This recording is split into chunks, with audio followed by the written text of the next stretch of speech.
July August ছাত্র জনতার অভ্যুত্থানে গ্যাজেটভুক্ত শহীদ এবং তালিকাভুক্ত আহতদের পরিবারকে বিশেষ সুবিধা দিচ্ছে ঢাকা বিশ্ববিদ্যালয়। জুলাই অভ্যুত্থানে শহীদ ও আহত ব্যক্তিদের পরিবারের সদস্যরা ঢাকা বিশ্ববিদ্যালয়ে 2024-25 শিক্ষাবর্ষে ভর্তির ক্ষেত্রে পাবেন এই বিশেষ সুবিধা।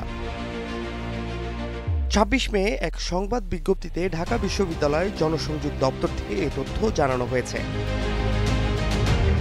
বিজ্ঞপ্তিতে বলা হয়েছে, জুলাই আগস্ট ছাত্র জনতার অভ্যুত্থানে গ্যাজেটভুক্ত শহীদ এবং তালিকাভুক্ত আহত ব্যক্তিদের পরিবারের সদস্যদের শুধু 2024-2025 শিক্ষাবর্ষে ঢাকা বিশ্ববিদ্যালয়ে প্রথম বর্ষ আন্ডার গ্রাজুয়েট প্রোগ্রামে ভর্তির ক্ষেত্রে বিশেষ সুবিধা প্রদান করা হবে। আরও বলা হয়েছে, পরিবারের সদস্য হিসেবে স্ত্রী, ছেলে, মেয়ে বিশেষ সুবিধা পাবেন। স্ত্রী, ছেলে, মেয়ে না থাকলে শহীদ ও আহতদের ভাই বোনরা এই সুবিধা পাবেন।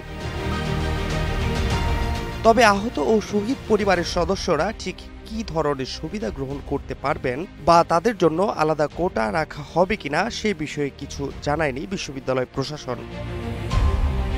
Fahad Shahriar, news desk, global television.